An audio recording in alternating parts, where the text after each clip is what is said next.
Welcome to the Team Division Distinguished Scholars session.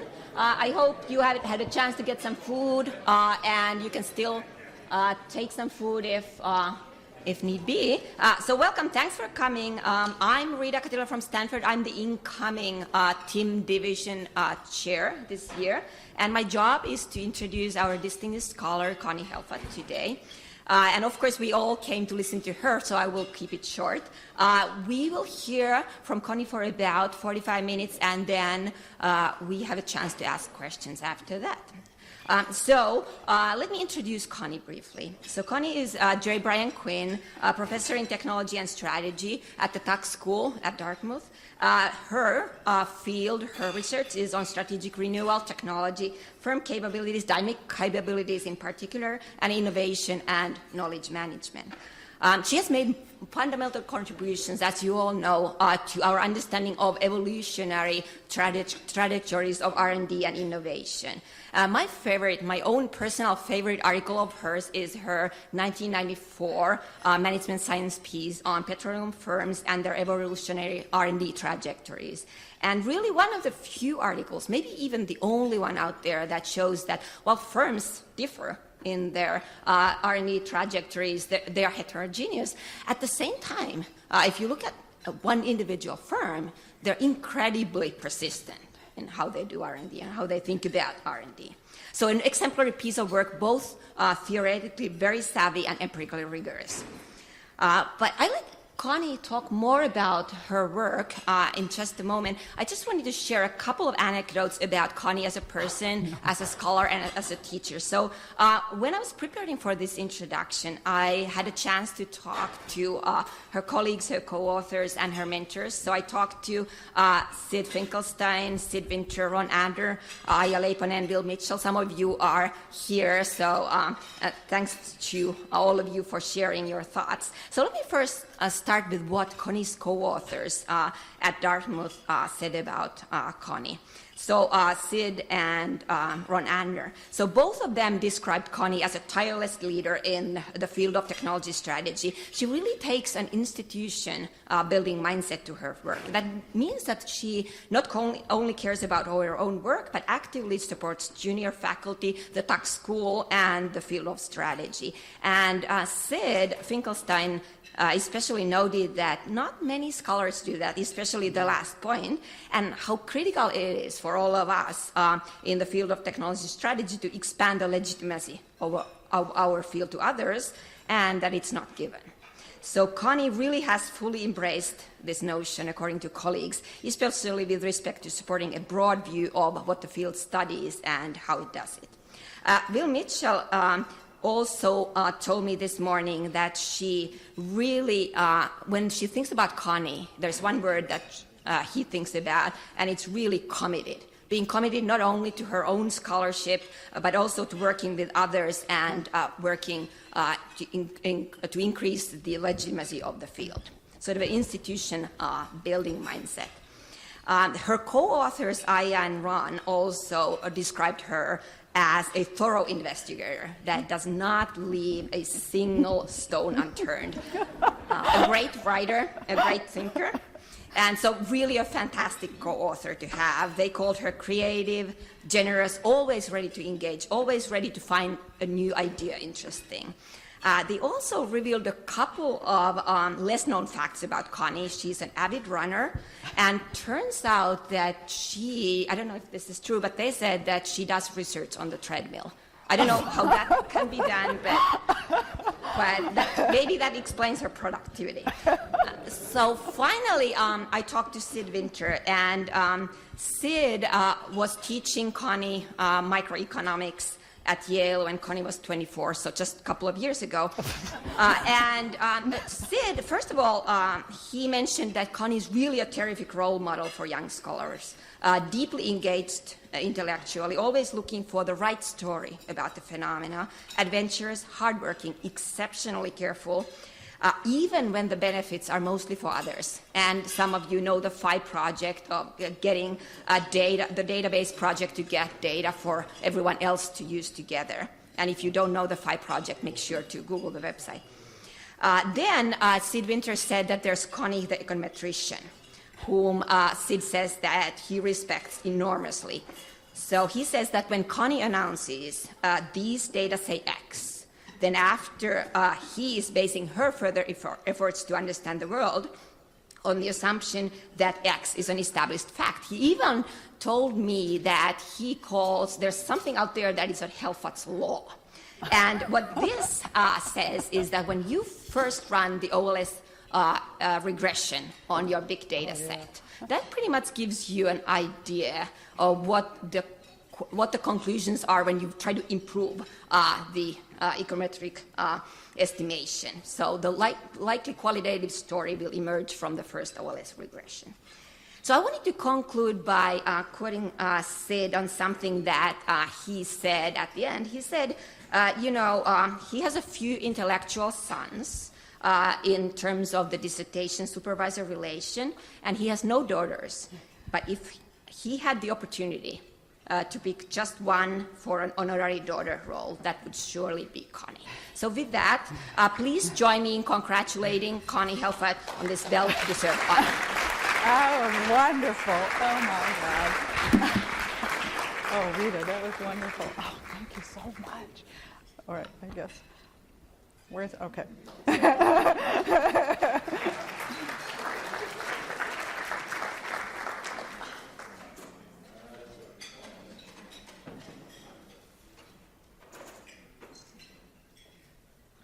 Okay, thank you. Can you all hear me? That was wonderful. Rita did tell me she asked if she could talk to some of my colleagues and co-authors, and I said sure. Wasn't sure what that would turn out like. So anyway, I appreciate all their good words, and thank you all for coming. This is truly an honor, absolute honor. Let me ask you a question. If I walk down here, can those of you in the back see me okay, more or less? Yeah? Okay, great. This is a lot more comfortable than standing up there and looking down at you guys. The first thing I want to say is this is truly an honor, and even more so because I looked at the list of all the distinguished scholars for TIM, and the first one was actually Brian Quinn, and who's spent his career at Tuck. He's enormous stature, obviously, in the field, but also at Tuck. And when he retired, his students actually put together a chair in his name. And as Rita said, I actually hold the chair in his name. So it's truly an honor. And I'm not sure I can exactly follow in his footsteps, but I'm limping along. So today, I would like to talk to you about my research in total and sort of how it might fit into the rest of the field and some thoughts going forward. I've titled it Technological Innovation, Capabilities, and Strategic Change. The goldfish, you can think of that either as trying to innovate or trying to change. They both go together. So, okay, so I want to talk about what I call my intellectual journey, and given that I do a lot of evolutionary work, I called it an evolution. Some of you probably don't know where I started and how I got here, and maybe that would be helpful, particularly for some of you who are younger, trying to figure out, well, what should I do? So I'm going to start with my essential research questions. Then I'm going to talk about where I started and why, so I called it imprinting. I don't believe that imprinting means you can't change, so I'm going to talk about how I changed and recombined new things I learned about as I went along. And then I want to spend some time talking about my teaching, particularly my electives, which are, tie quite a bit to my research. And then I'll just say a few words at the end, sort of, broaden out very, very broadly. Okay, so what do I think my really broad central research questions are? Well, they're strongly related. So first, how can firms adapt to and promote technological change? Clearly, I focus on internal firm factors, capabilities, the resources, the routines, processes, activities. And then I'm interested in how this relates to strategic change. More generally, how and why do the content, the process, and the outcomes of both technological and strategic change differ across firms, all right, which puts me strongly in the strategy camp of technology, because the central question in strategy, of course, is how and why do firms differ. Okay, so this is how this is the big summary of how I think about my research. So I actually started thinking about the evolution of capabilities, how capabilities evolve and change over time within firms. And then I started thinking about dynamic capabilities, largely, in fact, almost entirely with a focus on technology. And I have these arrows going here because dynamic capabilities can actually cause capabilities to evolve, but also as dynamic capabilities themselves can evolve. So I have the link from evolution up to dynamic capabilities. So I put this up here, so if you're wondering when I start telling you about my journey, where we're going, this is where we're going. Okay, so where did I start? Okay, does anybody know who this is? Yeah, Joe, who is it? Yeah, so... He graduated from Urbana High School. Yes, he did. He did. This is James Tobin, who's a Nobel laureate in economics, and he spent, I think, almost all of his career at Yale. I thought I was interested in macroeconomics. I went and got a PhD in economics. So I was really interested in Yale because Tobin was there. And then when I was going around trying to figure out what school to go to for graduate school, I talked to a professor at another school who some of you might recognize, so I will leave this person nameless. And this person told me that if I was interested in technological change, I should go to Yale. This is another school, mind you, because this person was there. So this is Dick Nelson, right? So that's why I ended up in a PhD program in economics at Yale. And then once I got there, one of the first people I met was Sid, because he was teaching my microeconomics class, like day one, right? And even though he didn't believe that stuff, mind you, right? Yeah. So the other piece of imprinting is this, right? It again comes out of sort of history, right, where you started. So this is, they had written this. I actually proofread some of this book. This is actually my second copy of this book. The first one's binding is broken. It's dog-eared. So anyway, so this is one of my favorite books. It's not an easy book to read straight through. As many of you probably discovered. but it is really good for digging in here and there in pieces when you're looking for stuff. Okay. So now the other thing some of you might be wondering about is why in the world do I study oil? Right? And how many people study technology and oil? I know of about 4 beside me, okay? So maybe a few more, but certainly in strategy. So why oil? It is very cool. I could go on forever talking about technology and oil, and you'd be really bored. So why oil? Well, this is another accident of history, and it comes out of where I started. So what I wanted to look at in grad school, I was interested in how firms reacted to external change, particularly macroeconomic changes, which is, of course, nobody in economics was interested in this, but I did get a couple of advisors who thought that they would help me, including Tobin. And so I started looking, I was interested in R&D and capital investment, and when you have a big change, what do firms do? Right? And I was interested in, when you think about, well, how do firms change, part of how they change is managers actually make decisions, right? So I was interested in how managers would make decisions about R&D and capital investment when the external environment changed. And I used a Tobin-Markowitz model. Actually, Tobin didn't want me to use that model, but I liked it. So, but it incorporates risk-averse managers. And I looked at the U.S. petroleum industry. Why? Because it's a perfect venue, right? This was after all the oil shocks in the 70s. Oil companies had been reeling. They didn't know what to do. It's a great venue. That's why oil, all right? It's an accident of history. It has a theoretical model, empirical estimation, and the other thing to show you is it's a representative firm. This is typical economics. I don't believe in this stuff anymore, but that's where you start. And this is actually my dissertation as a book. And this is actually an efficient frontier, in case you're wondering what that's supposed to be. I didn't do the book cover. All right. Okay, so that's how I started. I have these 2 streams of research. One is on technological innovation, right? That comes out of my interest in the R&D from my dissertation. And, well, how do managers deal with external change? That also came out of my dissertation. And they're obviously linked by strategic change. Right? That's how these 2 things go together. All right. Okay, so where did I start? once we go beyond the representative firm and, a risk-averse manager model. So we started what Rita started talking about. I'm really, I take a completely evolutionary point of view. Just to mention, maybe not all evolution is positive, but it is what it is. And the one thing that I started doing that I think is different is I started looking at incremental and applied R&D. Right? This is not the sexy stuff. It's maybe not the best way to do your career, but you got to do what interests you. So, and I looked at the implications of evolutionary economics and the resource-based view in a setting I knew pretty well, which is the oil industry. And so what came out of that were these two papers, one of which Rita talked about.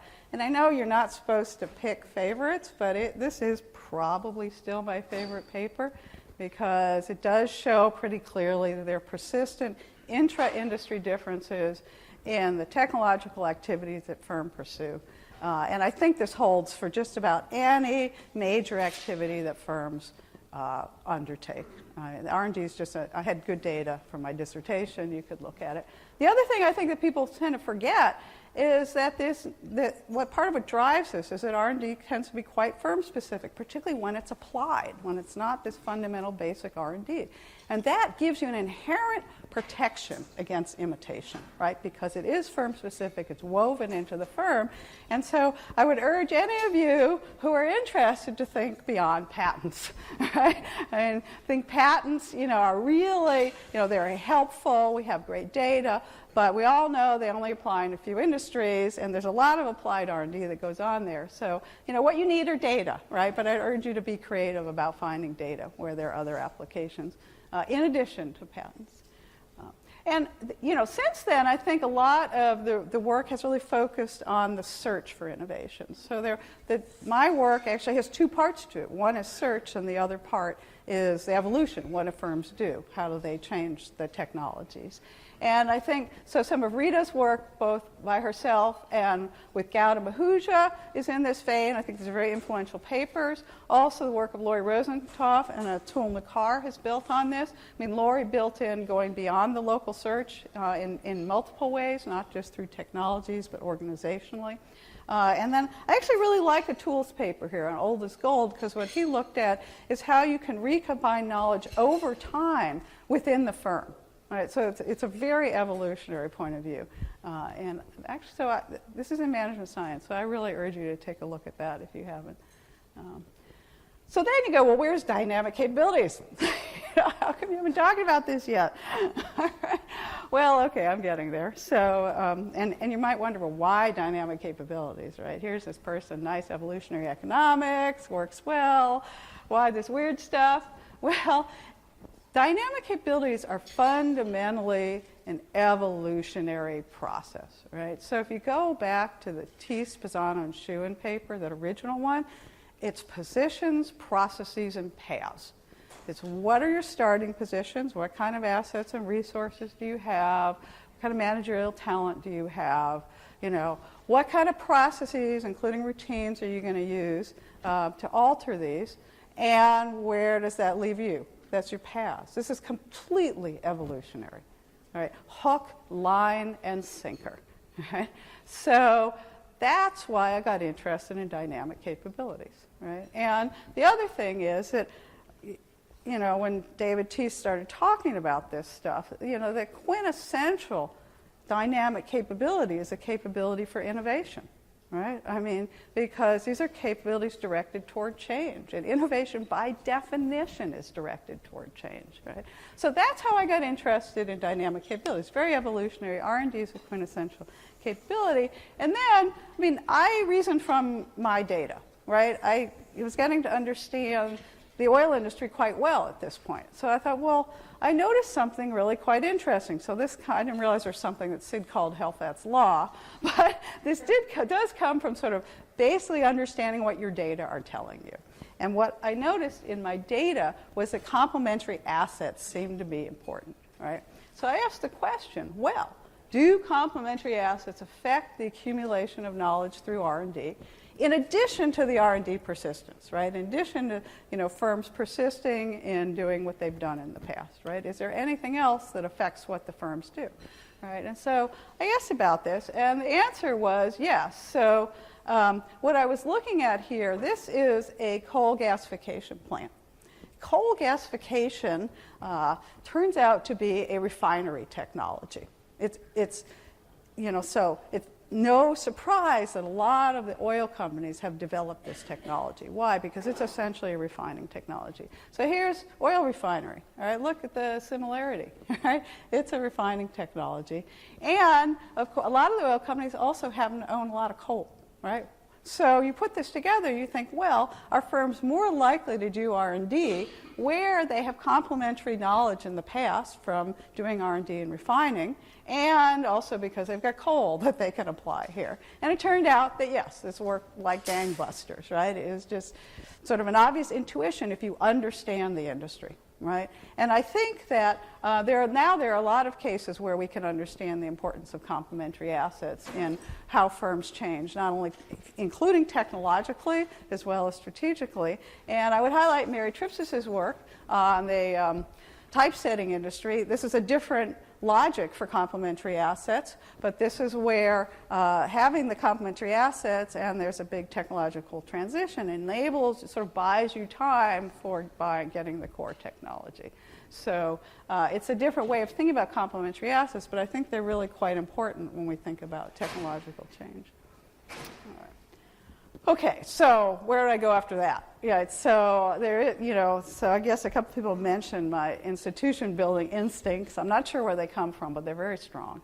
So I thought, well, I'd like to get, I'd like to show people what's out there and sort of get a little more research on the topic of the evolution of firm capabilities, which is, where I'm cycling back and forth here, right? And so I did this special issue where I'm very happy about. It's called The Evolution of Firm Capabilities. And this is where being slightly entrepreneurial helps. This is the SMS handbook. And what we did is we reprinted in this handbook all the papers from the special issue. But in addition, I held a conference with all the papers presented. And I got some pretty high-powered people to write discussant comments on the papers. And the discussant comments are really good. So I thought, geez, we need a venue for publishing these. And in addition, I had a few other people came to the conference who also wrote nice papers, but they weren't really meant as journal articles. So that is what's in the handbook. And then I wrote an introduction where I got to say what I thought about whatever. So, so in this special issue, in case you're wondering, this is the SMJ Best Paper Award by Eisenhart and Martin. It didn't actually start out as a dynamic capabilities paper, but surprising where it ended up. But I think they're very happy with this paper. And there were some really other highly cited papers out of this. I'm very proud of this. The Tripsis and Gavetti paper on Polaroid, the Klepper and Simons paper on entry into television, Samina Karim and Will Mitchell's paper on path-breaking change, and also the Coburn, Henderson, and Stern paper. So, and to make the point really strong here, these are all, I think every single one of these papers are tech firms, technological change. Why? Because when you think about the evolution of capabilities, it's hard, it's just natural to look at technology. It's such a great venue for looking at this. All right. Okay, so let me say a few more words about the evolution of firm capabilities. So I think that includes the origin of the capabilities as well as their subsequent evolution. You can't untangle them. One is tied to the other. So when I think about origins, my focus is generally the firm. Right? So you say, what's the origin of a capability in a firm? Well, usually these capabilities have prehistory, even in a new firm, right? The individuals came from somewhere, they've got a set of knowledge, right? So you can look at the prehistory, you can look at what the capabilities look like early on, and then you can look at how they evolve, right? So I think they're intertwined. I also think it's constrained change, right? I don't know how many of you have ever been able to reinvent yourself. A few people, right? But, it's pretty hard. Very few people go from being a poet to being a computer scientist. There are a few, right? But not very many, and firms work the same way. They're all made up of people. So I would say that I noticed on the program here, there's an AOM symposium that says, is it origins or is it evolution? I'm like, oh, good grief. They're posing the question just to get you to go, right? It's a great, it looks like a great session, but the answer is obviously both, right? This is nature and nurture. And for those of you who can't see this cartoon in the back, this little girl, obviously, with something in this jail-looking box. And it says, the title of my science project is My Little Brother, Nature or Nurture? Okay. All right, so now I decided I needed to do a little more about this subject. I needed to write a few things, right? Not just bring people together. So I have a paper with Marvin Lieberman where we sort of go through all the literature we could find circa early 2000s and look at, well, what do we know about the origins of capabilities, right? The birth and how they progress. So we went and we laid out some frameworks there. It was actually published in a special issue in honor of Nelson and Winter's book. So again, imprinting does rear its ugly head, right? You can't get out of it. I'm really grateful for that imprinting. But, I think I've changed a little. And then I started going even further, and I have a paper with Margie Petaroff on capability life cycles, right? So if you're wondering about the topic of the paper, Margie was talking to me about this. Connie, what are you talking about? I said, Margie, it's just a dynamic resource-based view. She's like, oh, okay, good title. All right. So, but what I really like is thinking about the evolution not only of capabilities within the firm, but the evolution of the capabilities themselves, right? What happens? And the idea was an analogy, right, between, it's a straight analogy to product life cycle, right? I mean, you can see this. So again, this is sort of, think of a founding, a development, and maturity stage for capability. It ought to go through similar processes. So this is completely theoretical, right? And then you say, well, yeah, but what happens? We know they don't just stay like that, right? Capability, we can document and have documented that capabilities change. So something happens, some kind of internal, we call it a selection event, again, very evolutionary, some kind of internal or external change. Either management decides to do something, you buy a new company, or external technology changes, pretty obvious. Well, what happens? Well, there's lots of options, right? So one is, the firm sells off your business, capability gets retired, right? Another is, the firm decides to cut back on the business, capability gets retrenched, right? You can replicate. So this is a lot of Sid Winter's work, right, where you can take capability and put them into new, particularly geographic settings and replicate them. And then what's come to be called reconfiguration is a notion that you could renew a capability, improve it, restart its development. You could redeploy it in a new market, which generally requires you to change it, or you can recombine it with others, right? And I have on the side here this thing that says dynamic capabilities, and it's outside the box because one thing that's important to remember is dynamic capabilities can help firms change, but not all change occurs through dynamic capabilities. So that's why it's outside the box. But clearly, dynamic capabilities can be used to change individual capabilities. All right. Okay. All right, so then we're progressing. You can see the evolution here, right? So now I'm progressing from the evolution of individual capabilities to thinking about the co-evolution of a lot of things that go on inside companies. So we're thinking about how capabilities, the knowledge firms have, the way they innovate, and the scope of the firm all co-evolve. This is a hummingbird and the plant. This is I think, a classic case of coevolution. So bringing this to the more sort of prosaic level of what goes on inside the firm. I've got a few things here. One is the product sequencing paper with Ruth Robichek, where we try to think about how, when you have knowledge that helps you integrate within the firm, and capabilities enable you to do this, how this promotes new sequences of knowledge and technologies and products and entry into new markets with these products, right? So, and there's several papers, I think, that have used some of this logic.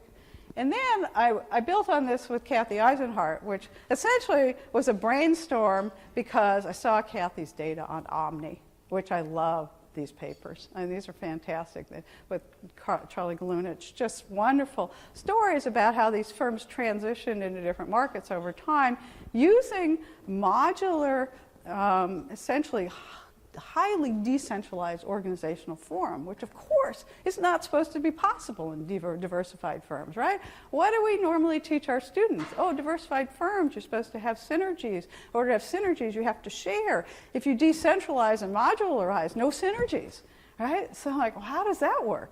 So what happens is you get the intertemporal economies through the modularization. You get the decentralization, you can push decision making down to where it matters, but then you can transition these resources into new product markets over time. So as one technology matures and the products mature in these fast-paced industries, what you can do is you can then replace those that product with the same resources, only you're doing it over time.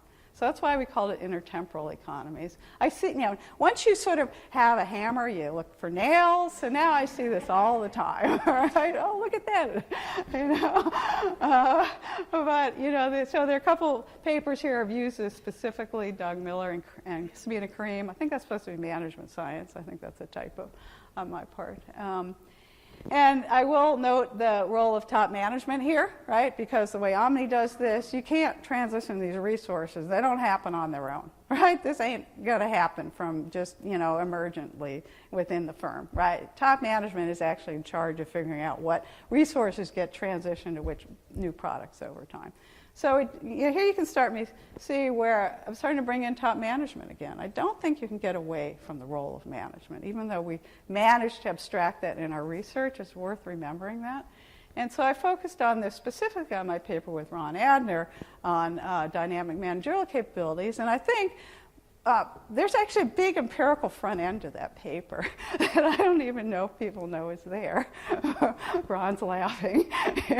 But what it was actually, it's about investment, and particularly in that case, divestment of essentially of large portions of some of their operations, and with it, essentially retrenchment of some of these capabilities.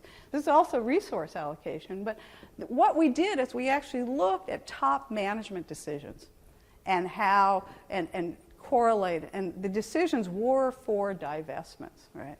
So, and then we had a back end where we theorized about what might be going on, and that's the dynamic managerial capabilities, where managers can reconfigure the firm and its capabilities in this way. And I'm very happy to say that Tushman's picked up on this in his stuff on ambidexterity, which I'll talk about later because I think it's highly related. Okay. All right, so that brings me to this, the pièce de résistance. So this is the 1997 Blackwell book. This wouldn't have happened except for an editor at Blackwell. He said to me, Connie, she's trying to get me to write a book. I'm like, oh, write a book? I've already done that. I don't want to do that again. She says, well, why don't you do it with some other people? I'm like, oh, well, that's an idea. So this is not an edited volume. This is a co-authored book, right? So it is a different model. Yes, each of us took the lead on a few of these chapters, but we all wrote them together. The first and last chapters are joint chapters. It's hopefully supposed to be seamless. And it has in it quite a bit of stuff. It's got, stuff on managers, right? So David Teese has a chapter on that, top manager. So does Sin Finkelstein. Will Mitchell, and he got a couple co-authors to help him, have a chapter on acquisitions as dynamic capabilities.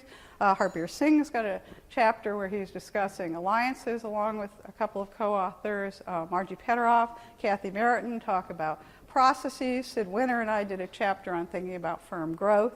And then there are some definitional, the front end's really got definitional terms. I'm just going to flip this up here quickly because I want to move on.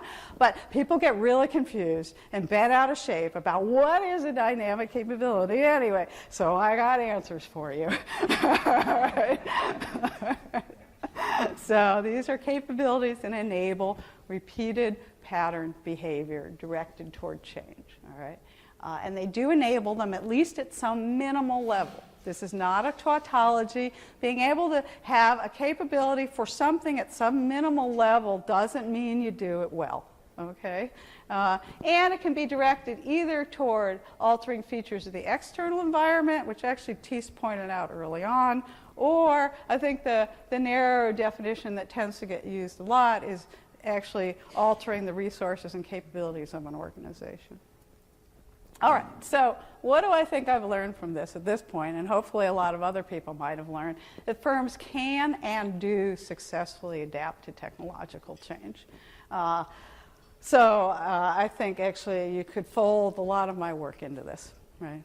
Into documenting quite a bit of this and also theorizing about some of this. And since then, I feel like I've kind of been trying to fill in some of the blanks, right? What else is going on here as firms try and adapt to technological change and also create technological change? So I did a special issue with Rajshri Agarwal in Organization Science on strategic renewal, where there's quite a bit of capability in there. There's organizational identity. There's a paper by Mary Tripsis talking about how firms change their identity along with their capabilities at the same time. Again, most of these are tech industries, tech firms, right? You can't get away from this when you think about these issues. And then open innovation. This is another way that you can adapt to technological change. I think in the business world, they have a somewhat negative view of this. This is the big fish, maybe big pharma, coming to eat up ideas of poor little fish, biotech startup. But actually, I think in technology strategy, we have a better view of this, right? That might actually be helpful. So I've got 2 papers with Aya Leiponen where we've looked at this, both the benefits of knowledge sourcing and open innovation for technological change, or greater breadth, not only in the sources, but also the objectives of what you're trying to accomplish, actually improve your ability to commercialize innovations and come up with them. And then we also looked at the role of location, geographic location, and the organizational structure of the firm, and found that this was actually, the impact on innovation was mediated by your knowledge sourcing strategy. And I've got more work. I'm now doing stuff on ambidexterity, these are qualitative papers. I learned how to do qualitative research with co-authors. But so the first one was with Alva Taylor on IBM and NCR and how they made the transition from into mainframes, which is a huge transition. I love this paper. But again, here you go. See the role of management, the role of complementary assets, right? So this is starting to become the same picture. And then most recently, I've been looking at strategic partnerships for exploration and exploitation dealing with technological knowledge. And this is actually at Ferrari and Ducati. This is real qualitative coding. I mean the stuff where you go in and you do the interviews and the data, and you code every single word. And Andrea Liparini coded every single word. However, I read all the methodology stuff so that I was not a complete idiot. All right? So I could now actually get up and talk about this. But the really cool thing is that you find here in this literature, it's all the stuff is about, well, can firms both explore and exploit, right? Can they change while staying, trying to maintain their businesses, right? So they don't kill the firm. And what's interesting is not only the firms can be ambidextrous, but so can their partners. And that's actually new, to find that partners can actually explore and exploit at the same time along with the firms. It's very cool. And there's some organizational implications. Okay, so to finish sort of this overview of my research, the last thing I want to talk about is I'm coming back to dynamic capabilities again. So you can see this broad circle, right? Evolution, dynamic capabilities. And this is an empirical paper. It's on technological capabilities. It's in the oil industry. Technological capabilities to obtain and develop new resources. Think about the definition of dynamic capabilities. Capabilities that enable firms to alter their resource base. These are, by definition, dynamic capabilities. Dynamic capabilities aren't like some weird ethereal thing that firms could never achieve. Firms change in so many different ways, right? So, what we have is we have a nice empirical measure, right? Because a lot of times these empirical measures, sometimes you can find general measures of dynamic capabilities, but sometimes, particularly if you want to use archival data, which is a helpful approach, not in addition to survey measures, I think that you really have to go to the context of the industry. And so we went to an understanding of the technology.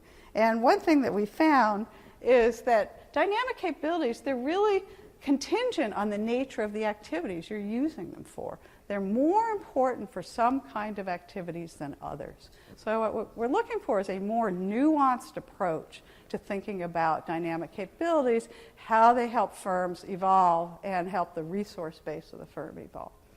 So that's where I've got to. What do I think? If you want to know what do I think after all this, I think that understanding change requires understanding capabilities. Not to the exclusion of everything else, but I think it's really difficult to understand how firms change without looking at this and looking at the underpinnings, both at the organizational level and the managers. I think it's pretty clear that firms can and do successfully cope with technological change. Not all change is disruptive. Clearly, there are changes that are massively disruptive, but not always. And some firms actually make these long jumps successfully. So I think this is one of the lessons of looking at IBM, right? Yeah, we know they made a massive mistake with PCs, but everything else they've done has really been big transitions successfully, and some of it comes right out of their history. You can trace how they got to mainframes from their prior history, despite the fact that it was an enormous technological leap. And so this leaves me with probably where I started, right? Which is that history matters. Change is evolutionary. Firms they're not inert. I don't subscribe to the strict ecological view of the world, but they're not perfectly flexible either, right? This is not straight rationality. We all know this, right? But, it's funny. I was at a session several years ago. I guess it was at the SMS, and somebody got up, somebody was presenting a paper with a whole evolution of an industry, and somebody said, why do we care? This stuff's ancient history. It doesn't matter. My answer is, yes, it does. All right, if you want to know why firms do what they do, how they can possibly do what they do, you really have to understand their history. Okay, so let me talk in the last few minutes about what I do for teaching. In the last several years, I've taught 3 different electives. One is on market entry and growth. The next is on internet businesses. And finally, this course called Deconstructing Apple, which I'll talk about. So the market entry and growth course, I'm actually not teaching anymore, primarily because I took a sabbatical and I realized that all my cases were getting old and I would have to redo them all. So I thought, well, if I'm going to have to redo a course, let me teach something else. So I started teaching the internet course. But the market entry and growth course, actually I ended up framing it around dynamic capabilities, just as a framing device, right? And so the idea was, how do firms, manage to change? What markets do they enter? How do they grow? I even had some things in there about problems and decline. So, I started off, I actually made the MBA students read the Tees, Pisano, and Schoen article. It didn't go over really well. But it was the first day of class, and it was okay. They kind of, I got rid of the ones who you really didn't want there, like put it that way. And then I could just use it as a framing device. And so I used positions, processes, and paths. And we did a lot of tech firms, including Apple, to try and understand what markets they entered, how they changed over time, so you can fold an awful lot of stuff into it: diversification, vertical integration, technological change, or you can fold in organizational stuff, you can fold in managerial stuff. So that's what I did.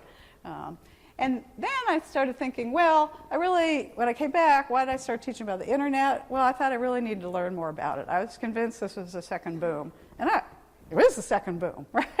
So I thought I need to know something about it. It's a really interesting space. It combines strategy and technology. It's a perfect thing. I have to say, I don't really teach much of my research in there.